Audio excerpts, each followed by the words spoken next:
Welcome back. Rashtriya స్వయం Sevak Sangh RSS శతాబ్ది ఉత్సవాలు వైభవంగా జరుగుతున్నాయి. ఆర్ఎస్ఎస్ ను స్థాపించి 100 ఏళ్లు పూర్తవుతున్న సందర్భంగా సంస్థ కేంద్ర కార్యాలయం నాగ్పూర్లో విజయదశమి ఉత్సవాలు గ్రాండ్ గా నిర్వహిస్తున్నారు. ఇందులో సంచాలక మోహన్ భాగవత్, మాజీ రాష్ట్రపతి రామ్నాథ్ కోవింద్ పాల్గొన్నారు. సంచాలక మోహన్ భాగవత్ మాట్లాడుతున్నారు. ఇప్పుడు లైవ్ చూద్దాం. हमारा देश आर्थिक क्षेत्र में आगे बढ़े, इसलिए आर्थिक जगत के हमारे उद्योगी बंधु, विशेषकर तरुण उद्योजक, इनमें एक मादा भी दिखता है, उत्साह भी दिखता है, इच्छा आकांक्षा भी दिखती है। परंतु ये जो प्रचलित अर्थ प्रणाली है सारी दुनिया में वही है, तो सारी दुनिया के अनुभव में उसके कुछ दोष भी आ रहे हैं। विकास के इस प्रकार के पद्धति से अमीरी और गरीबी का अंतर बढ़ता है। आर्थिक सामर्थ्य कुछ चंद हाथों में एकत्रित होता है। शोषण करने के लिए एक नया सुरक्षित तंत्र इसमें से खड़ा हो सकता है, चिंता नहीं की तो।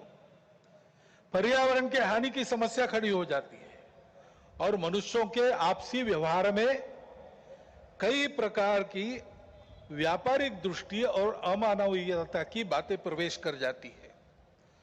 इन दोषों की बाधा हमें नहीं होनी चाहिए, इसलिए भी कि अभी हाल में अमेरिका ने जो नई टैरिफ नीति अपनाई, उनके अपने हित के लिए अपनाई होगी, लेकिन उसकी मार तो सभी पर पड़ रही है। इसलिए ये सारा परिदृश्य अथवा ये सारी प्रचलित पद्धति उस पर हम निर्भर हो जाए ऐसी नहीं है। विश्व का जीवन परस्पर निर्भरता से ही चलता है। राष्ट्रों में आपस में सब प्रकार के संबंध होने पड़ते हैं। अकेला राष्ट्र अलगाव में, आइसोलेशन में जी नहीं सकता। परंतु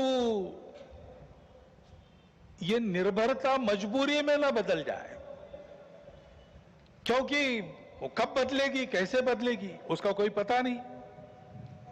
और इसलिए इस निर्भरता को मानते हुए, विश्व जीवन की एकता को मानते हुए, हमको इसको मजबूरी न बनाते हुए जीना अगर है तो स्वदेशी और स्वावलंबन का कोई परिणाम नहीं, कोई पर्याय नहीं। हमको आत्मनिर्भर होना पड़ेगा, स्वावलंबी जीवन जीना पड़ेगा, स्वदेशी का उपयोग करना पड़ेगा, और फिर भी अंतरराष्ट्रीय संबंधों का सब प्रकार के, राजनयिक हो, आर्थिक हो, व्यापारिक हो, इन सब का जतन हमको करना पड़ेगा।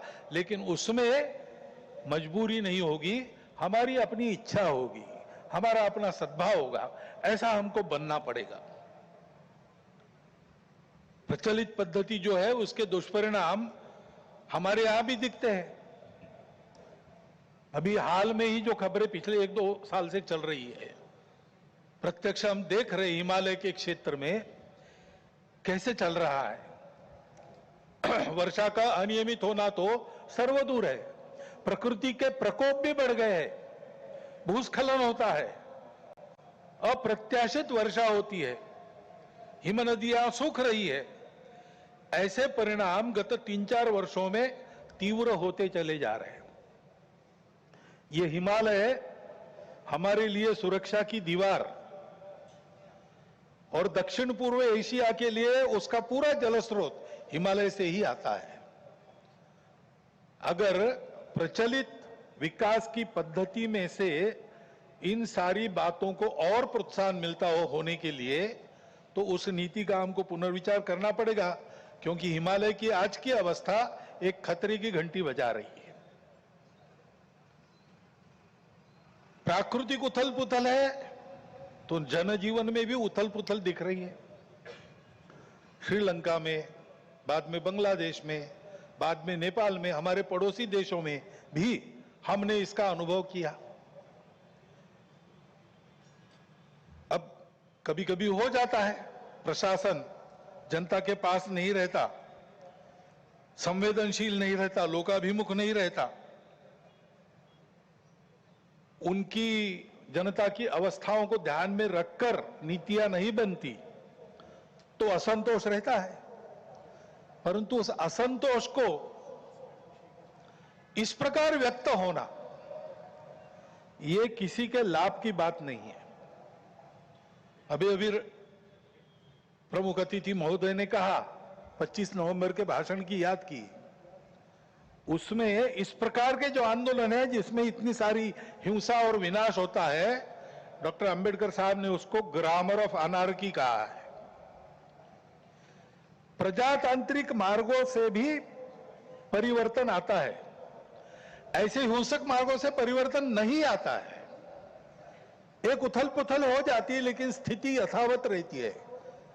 पूरे दुनिया का अभी तक का इतिहास देख लीजिए, जब से ये उथल पुथल वाली तथाकथित रिवॉल्यूशंस, क्रांतियां आई, किसी क्रांति ने अपने उद्दिष्ट को प्राप्त नहीं किया। राजा के खिलाफ फ्रांस की राज्य क्रांति हुई, उसका परिणाम क्या हुआ?